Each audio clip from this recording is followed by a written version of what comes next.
This is your Barbados Today evening news update for Thursday, April 4th, 2019. Thanks for joining us. I'm Carol Williams. Workers at Gymnasium Limited are being sent home. The bargaining agent, the National Union of Public Workers, said it was notified earlier today that the more than 20 workers are being made redundant as the Gymnasium Limited is being merged with the National Sports Council. The union's acting general secretary, Delcia Burke, tells Barbados Today she was caught off guard. I was surprised because we didn't think it would go on. Everybody was surprised, to be quite honest. I think everybody was surprised. I don't think that. I think up till the last time we met early in March, or 22nd of March, I think it was, we were still being told that they were going, that they would have been not a merger then, but that the Sports Council would take over this stuff. As a matter of fact, the Sports Council had voted money for the new financial year to pay Gymnasium Limited staff. If Gymnasium Limited is going to be interference with Gymnasium Limited, there's not much you can do. What I plan to do is to write to the ministry asking that these persons be offered the first opportunity if there are any jobs available at the Sports Council. I must tell you that about 15 or 16 of them had volunteered for redundancy to be severed. Still with industrial relations news, Barbados Workers Union General Secretary Senator Tony Moore today issued a warning to those who continue to argue that there are too many bank holidays. At a press conference earlier, Moore sent a clear message that unions have fought too hard for holidays such as May Day and won't be complacent if it's threatened. There is a discussion ongoing that in Barbados there are too many bank holidays. Too many occasions that workers aren't working, or that if they work, they get premium pay. And when you hear discussions like that coming up, you know what's likely to follow? A consideration that you need to repeal some of them. Now, the Barbados Workers Union has fought very hard over the years to ensure that outside of the Christian festivals and celebration like Christmas Day and Easter and Good Friday and so on, that Independence Day and May Day is the fifth of those special holidays. So we want to send a message to the powers that be too on May Day that we can celebrate our day, not working and slaving away behind any counter, but we can celebrate our day as workers, a day not only to stand home and check up, but come up with the collective and recognize the value that we add and make sure that people have an opportunity to pause and consider the contributions we make. May Day is we day, and we can continue to push for it as a secretariat. But you workers, by your participation, you have to bolster our efforts as well. During the press conference, Moore detailed the BWU's revamped May Day celebrations. She revealed this year's event would be held at the union's Solidarity House headquarters, as opposed to the usual Brown's Beach. I think that people are very optimistic and very keen to try something different, and to be able to participate with their family is a huge plus for us on the day and for them. But the message of May Day, although the format has changed, the message of May Day and the reason for May Day and the celebration of May Day does not change. It's about we, the workers, the people who every day in our various ways contribute to making Barbados the success story that it has been and that it will continue to be.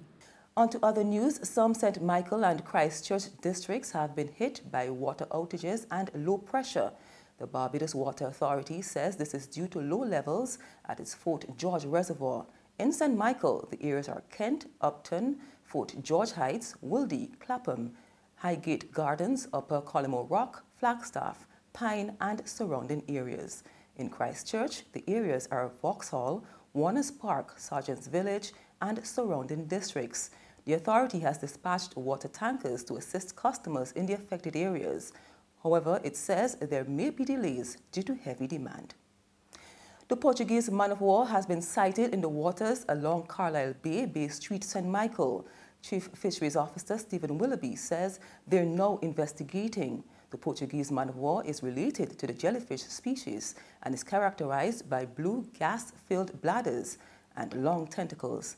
The ministry is urging the public to avoid contact with the man o' wars as they can cause moderate to severe pain and swelling, which could last 2 to 3 days.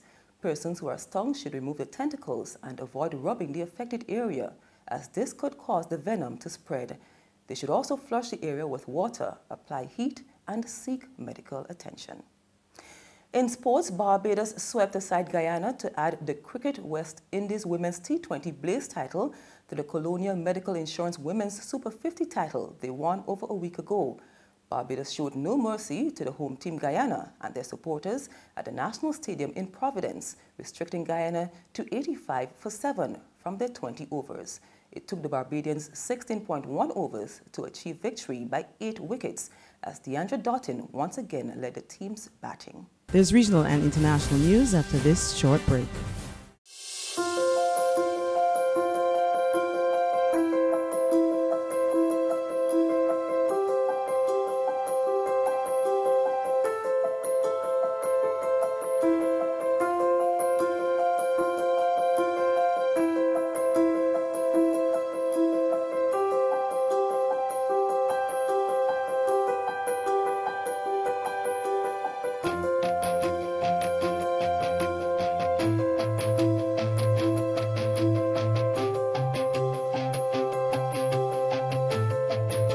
Barbados Today, news you can trust. Turning now to Trinidad and Tobago, where the Special Operations Response Team has reportedly intercepted a hitman on his way to allegedly kill a prison officer in East Trinidad last night. This came less than 24 hours after the team issued a confidential report indicating that prison officers were the target of death threats. The suspect, who is also wanted for another murder, was reportedly on his way to pick up another accomplice and firearms before heading to the prison officer's home. And finally, the Ethiopian Ministry of Transport has released the preliminary report on the crash of the Ethiopian Airlines flight that killed all 157 people on board. And the report doesn't spell good news for Boeing. We get the details from CNN. It is clear from the Minister of Transport's statement that she points the finger here at Boeing and says Boeing's information on this was inadequate. There needed to be more clear procedures, more in-depth procedures, and she says before this plane should be certified again, the recommendation coming from the preliminary report is that these procedures should be put in place and should be checked. It is definitely a blow to Boeing in terms of what's coming from this preliminary report as they struggle to get the airplane and the 737 MAX series aircraft back into the air. Let's remember it was just a couple of days ago, perhaps a couple of weeks ago, that Boeing said they need additional time, a few more weeks. I believe it was the FAA that said to recertify the aircraft, to recheck the aircraft and make sure all the systems are ready for this aircraft to be back in service as they're grounded essentially around the world. And she is saying this is what we want to see and this is what we recommend before we would say that these aircraft are ready to be recertified or ready to be back in the air. And that's news, but for the very latest, visit our website at www.barbadostoday.bb. You can also subscribe to our e-paper, email updates, or like us on Facebook. And sign up for breaking news alerts via WhatsApp. We're also on Izumi Media in bus terminals, as well as screenplay at supermarkets and gas stations near you. You can also hear us on Mix 96.9 FM and Capital Media HD 99.3 FM.